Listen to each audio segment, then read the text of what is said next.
Bill O'Reilly here, Monday, December 13th, 2021.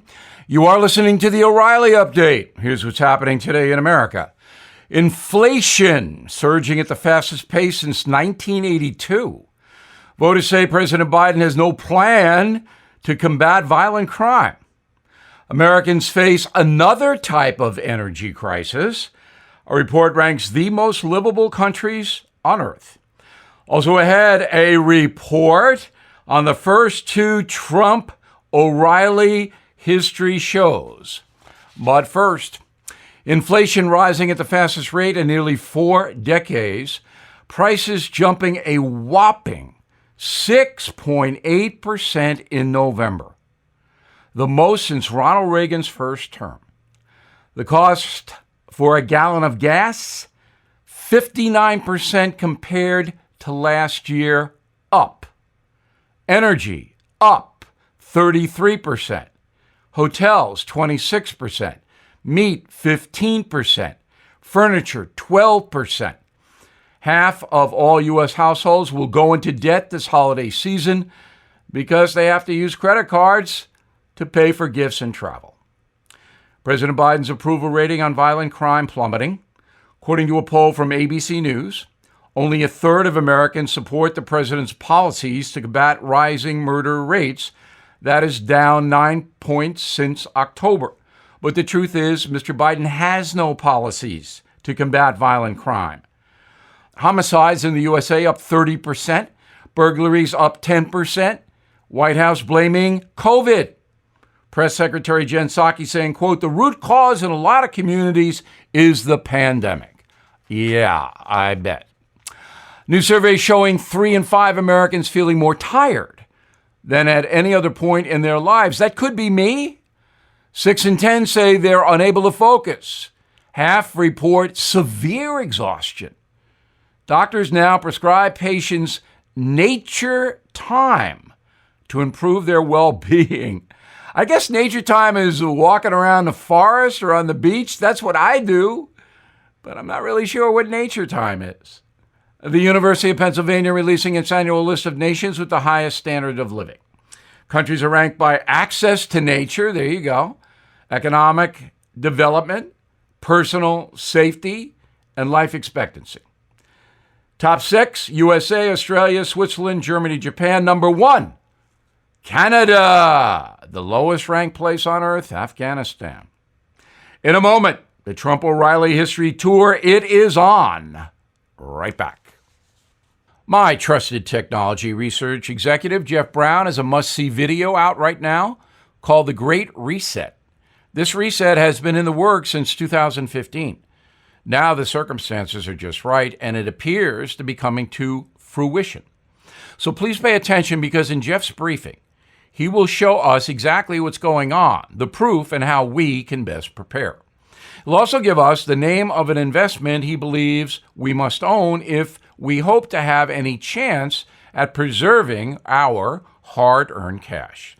In fact, if you buy it soon, he's convinced you could be one of the select few Americans who could see their nest egg double just from this one single asset. We may be about to witness the greatest financial shift in the history of America with the Great Reset. So, prepare now. Go to jeffbrowntech.com. That's jeffbrowntech.com. Time now for the O'Reilly Update message of the day. The first two Trump-O'Reilly history shows in Florida were lights out. Great crowds. The first show in Fort Lauderdale grossed $2 million. Almost impossible in the middle of a pandemic. So far, with 2 shows this coming weekend, Saturday in Houston at the Toyota Center, Sunday, Dallas American Airlines Center, about 30,000 people have purchased tickets, and we thank you all for that. Now, what happened in the first Trump-O'Reilly history shows? Well, President Trump did not know the questions in advance. I don't do that. But we began with Putin. And I flat out asked him, is this guy a dangerous man? Is he capable of starting a world war? And then we went on to Xi of China. Is he more dangerous than Putin? Is he going to invade Taiwan? That kind of thing. Now, I'm not going to give you Mr. Trump's answers per se. We will go over it on BillO'Reilly.com on the No Spin News. So if you want a little bit more of the back and forth, please go to my website. But I will give you a flavor of it. So after we dealt with Putin and Xi, we went to the vaccine, how the Trump administration developed that in this 9 months. And then why didn't Donald Trump fire Dr. Fauci, who has become a polarizing figure? Then we went on to ISIS and the collapse of Afghanistan. And then a very interesting question, I thought. Were you surprised, Mr. President, when President Biden opened the borders the first day in office? Now, there, Mr. Trump did not condemn Joe Biden directly, and I was surprised about that. He said he doesn't believe that Mr. Biden understands basically what he's doing. But there was no, Biden is this, Biden is that. Donald Trump stayed away from that. Then we talked about the border wall. We talked about inflation and what drives it. Of course, energy drives it. Higher the cost of energy, the higher the cost of everything else. Then we went to, I think, the most fascinating part of the show, of the interview, January 6th. Now, I did not know this, but Donald Trump talked to the Defense Secretary, Christopher Miller, 2 days before, that would be January 4th, and suggested that Miller move thousands of National Guard troops to the Capitol and other Washington offices. That didn't happen. Now, Mr. Trump blames Nancy Pelosi and the Capitol Police, but we researched this, and it's true. Donald Trump did want guards in the Capitol. And now there's a committee saying that he instigated the attack on the Capitol. So all in all, the Trump O'Reilly history tour was just a smash. And I hope if you can get to Houston or Dallas, you will check us out this weekend. I'm Bill O'Reilly, and I approve the message by writing it, and you can see some clips of the show on BillO'Reilly.com. In a moment, something you might not know. Are you looking for your next investment? Bill O'Reilly here. There are 8 reasons to look at the Nria Real Estate Development Fund. Stable monthly cash flow payouts with double-digit targeted bonus returns. They strategically develop in lower-risk, high-demand neighborhoods. Prime new construction, short on supply, and high on demand right now. Diversification and safety from stock market risk. They have a short and long-term strategy for returns today and down the road. Specifically designed pandemic-hardened buildings. They are 15-year industry leaders with a proven track record. So, if you have been sitting on the sidelines or want to diversify, start your due diligence at nria.net or call 800-800-1414. That's easy. 800-800-1414. An offer of securities is only made by the NRIA Private Placement Memorandum. Read it first. Past performance does not guarantee future results. NRIA is a real estate development firm. Learn more at nria.net. Now the O'Reilly Update brings you something you might not know.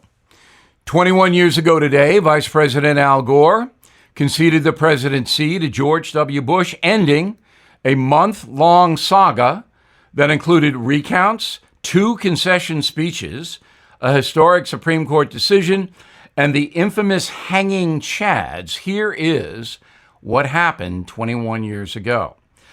On election night in the year 2000, the networks called Florida for Al Gore. A few hours later, they took it back, claiming Mr. Bush had won the Sunshine State. Well, later that evening, Al Gore called Mr. Bush to concede the race. News agencies then reversed the decision again. The Democrat, Gore, rescinded his concession. Chaos ensued. According to Florida election laws, the razor-tight margin triggered a mandatory recount.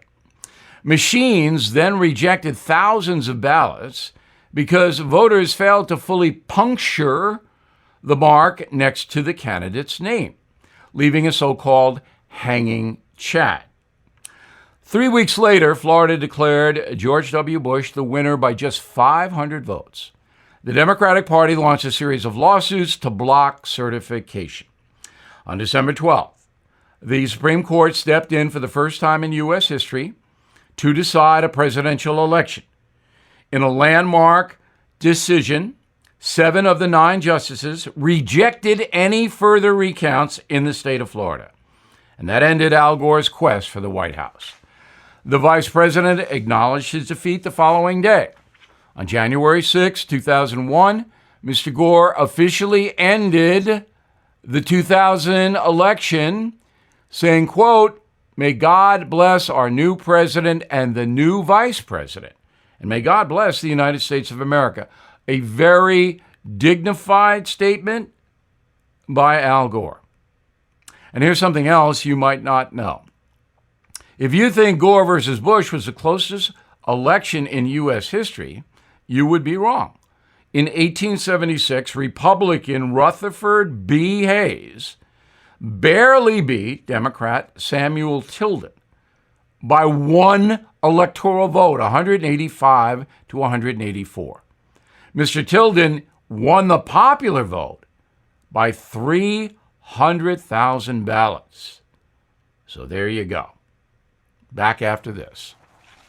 The Untitled Chapter Foundation is making the holidays brighter for the families of our nation's fallen heroes. For many of these families, the holidays are a tough reminder of the sacrifice their heroes made for us. Untitled Chapter is giving away a home a day from now through New Year's Eve during their season of hope. With each mortgage-free home, the foundation is delivering on its promise to do good and never forget.